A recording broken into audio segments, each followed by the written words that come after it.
StarCraft fans, this is Falcon Paladin coming to you with yet another daily Legacy of the Void upload. This is a game between Hydra and uThermal on Frost. In the top right side of the map, we have the blue Terran player. It is uThermal representing AT Gaming. And in the bottom left side of the map, we have the red Zerg player. It is Hydra from Root Gaming. Alright, so a ZVT for you guys here on Frost. It is a big map. It is 4-player. You can spawn here, or down here, or where Hydra is, or even up here in the top left. If you act now and call in the next 5 minutes, you too can spawn in the top left. Alright, so ZVT, it's a 4-player map, which means uThermal does not know where his opponent is, and Hydra does not know where his opponent is either. He's sending an Overlord up to the wrong place, but eliminating places from contention as to where your opponent may be can be very useful, as this Overlord is trying to do the same thing. So neither of the Overlords will actually see anything, but by not seeing anything, that will tell Hydra his opponent is cross-spawned here. Now, barracks placement. This could be a Reaper, but again, the fact that it's here instead of over here tells me there might be a reactor coming out initially, which could be a problem for our Reaper naming convention. We'll keep an eye on that and see how things go. Extractor on the way after hatchery for Hydra.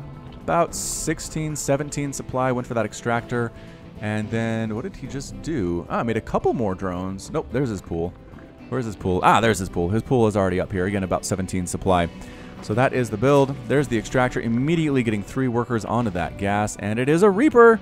It is a Reaper. Let's go ahead and name this guy real quick. We have a name, and it is going to be Ted Woodman. He was one of the best chefs in the Terran community, and he was one of the most influential people on Core Hall. But all this money and fame he had made him sick. He did not feel happy, so he joined the Reaper program as an escape from everything he had back at home and trained with hope to find happiness. So this is Ted the Reaper. He's a former chef. He did not find happiness in making food for people, which, I mean, that's not the message that I got from Ratatouille, but whatever. And he decided to join up with the Terran army and kill Zerg, and that would bring him happiness. I mean, everybody has their own thing, right? Everybody has what makes them happy. So in this particular situation, it is going to be Ted's goal in life to destroy drones, to destroy queens, and to scout out what is happening in the nefarious clutches and home of the Zerg Overlord, or Overmind, or Queen. Whoever's in charge at the moment, it's hard to know continuity-wise. Alright, these Lings, there's only 3 of them, because one of them got killed by this here Reaper already. Queen's out. KD8 charge knocking down. Queen went to the wrong place. Is the Reaper going to venture onto the creep? It is. It's going to venture onto the creep here, getting some shots, though, forced to back out. But did get a scout off. I remember we said scouting was important. So, I mean, it wasn't anything huge, but he did see the spawning pool, which he already knew about. He saw that there wasn't already a lair, which is good information. So I'm going to give him a 2 out of 3, 66%, which is not exactly super passing. It's about a C. It's about a C grade. We got a Ling kill, and he got a nice scout off. So far, so good. If he wants to get some extra credit, he can. It's just it gets harder and harder from this point. 9 drones coming up for Hydra right now. Holy cow. Pneumatized Carapace on the way. We indeed have a speed upgrade, and that is a pretty quick starport coming out of uThermal's base. So he's got the starport. Obviously, he has a factory with some Hellions coming out of there, and Stim being researched at that point here. Can Reaper get... Oh, these guys have speed. He's done. Ted, no. Wait, is Ted going to get saved by the Hellions? No, he can't get saved. Ted Woodman, we hardly knew ye. Fare thee well in the afterlife. I hope you found the happiness you wanted by killing that single Zergling and getting something of a scout off here. Speed Overlord. This is why you get speed early. You can scout. You don't have to sacrifice an Overlord. Just throw him in there. And he's too fast. He's too fast for your Marines. Your opponent's Marines. Anyway, barracks, medevac, Vikings. Very, very standard bio play on the way from our Terran player. Hydra is scouting this out like a pro. He is a pro. Right, he's a super scary Zerg player, and I would not like to play against him if I was Terran, but uThermal is up to the task. I feel it in my bones. He's ready to make something happen here. Spore Crawler, Evolution Chamber.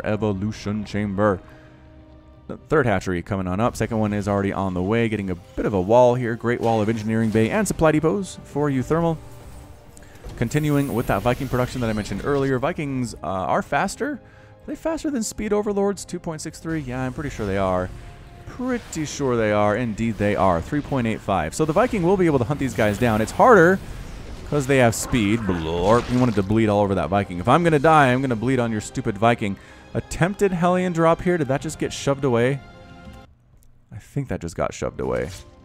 Yeah, I mean, it thought about landing, but then there were queens, and then there were a lot of lings, and he just said no, and he lost a Hellion in the process. Yep, that did not happen for uThermal. He tried it. He tried the Hellion drop, but the queens were ready, the speedlings were ready, and nothing happened. Nothing happened. Baneling Nest on the way from Hydra. Now he's getting a lair +1/+1 for his melee attack and ground carapace, which tells me we could be seeing ultras at some point here. Just because, again, if you get that +1/+1 started early, it means you want to get ultras. Just because by the time you get to the Ultralisk Cavern, you want to have those upgrades ready to go so you don't have subpar ultras popping out. They scale so well with upgrades. They're like Marines that way. +3, +8 ultras are so much better than 0/0 ultras. Hellions trying to sneak around here. Viking finds another enemy, another victim here. Speedlings and a queen ready to rebuff that thing. No roaches here for defense against these Hellions. It's purely queens and lings. I mean, it's doing super well. It's not like uThermal's overcommitting on Hellions or anything. He has couple more there. His total Hellion count is at 5. So, I mean, it's not like mass Hellion, where your lings aren't going to do very well in that situation, especially, though, with Banelings. Baneling speed, too. Yeah, Baneling hits on Hellions. It's hard to hit them, but if you do, they are considered light. They do take the extra damage that the Banelings can dish out against light units. So you got to watch out for that if you are uThermal. Combat Shield on the way for uThermal. Holding on to the Zelnaga Watchtower, seeing, crap, is the creep already out here? The creep is already out here, says uThermal. What did I do to deserve this? Hellbats. Also light, they just have more hit points. So Banelings crashing on them, still good, not exactly a slam dunk. And considering they are slower right here, move speed 3.15, slower than Hellions, they're easier to get hits off on. So here comes uThermal, he's splitting. He knows there are Banelings here. Can speed finish before he needs these Banelings. Did he snipe down that medevac? I think he sniped down the medevac. Banelings coming on in, great splits. And not quite sure what they want to hit. No, the Hellbats. That Hellbat takes a shot to the face. Queens stabbing away here again. Marines trying to sneak on in. And just setting up a nice little perimeter here. The Lings going for it, going for the surround. The Banelings crashing on, and they don't have speed. Again, no speed, but fairly effective, but still a lot of Marines left, a lot of Hellbats left. The Queens trying to stand on in. Lings trying to get hits off and actually taking 1 or 2 Marines out. Drones forced to fight for their lives against Hellbats. Never anything that you want to see at all. There's still a fairly decent group here of Marines left over. They do have stim, they do have combat shield, but they're going to retreat, regroup, up with our 1 medevac that is down to 14 hit points. I think Hydra was focusing down medevacs in that battle with his queens, which is absolutely brilliant. You definitely want to do that. All right, uThermal, you got this thing. Round 4 attack. Scans in, kills a creep tumor, which is not what he was going for. When he didn't even get a creep tumor. You're so afraid of these queens. Why are you so afraid of these queens? I mean, I guess they do have +1 carapace, which is fine, but it just allows Hydra more time to get lings, more time to get banelings, more time to get another base up. Meanwhile, this is 2 base all the way for uThermal. Lings coming around from that backside, trying to get the backside surround, can't quite do it. Attacking off creep, not exactly my favorite thing, but Hydra says, I do not care. Every time these Marines stop, I'm going to kill more of them. Pretty good splits from uThermal. No, cleaning up everything on that left side, the right side. Not looking good either, but reinforcements do show up just in time. 16 Lings on the way from Hydra. Queens, Lings, creep spread already here at the Zelnaga Watchtower. Fantastic stuff. And that 4th base on the way. There's a 3rd base for uThermal, actually building it on the low ground, so he's not stuck on 2. This is not an insane 2-base all-in from our AT Gaming representative. Lings trying to sneak around for a bit of a Ling run-by. They could probably force a cancel on this base. The army is not really in position to stop this from happening. There are some Marines here, but the reaction time, we'll have to see what it is from uThermal. Oh, almost instant. Almost instant. He could have killed the SCV, but instead he went for the command center, got a little bit greedy. The army did respond. They might leave some stuff behind just to make sure that doesn't happen again. The Lings pull back for some healing. Queens, there are 2 creep queens, you guys. 2 and mutas. Mutas are out. Oh, no. 7 mutas already out. So it's a muta-ling +2/+2 muta-ling bling thing. The Hellions discover they are a little bit obsolete as there are flying units that can hit ground stuff already out. Not a good feeling as one of them dies. The Marines say, bring it. We have +1 attack, stim, and combat shield, and the Marines up here also say, bring it.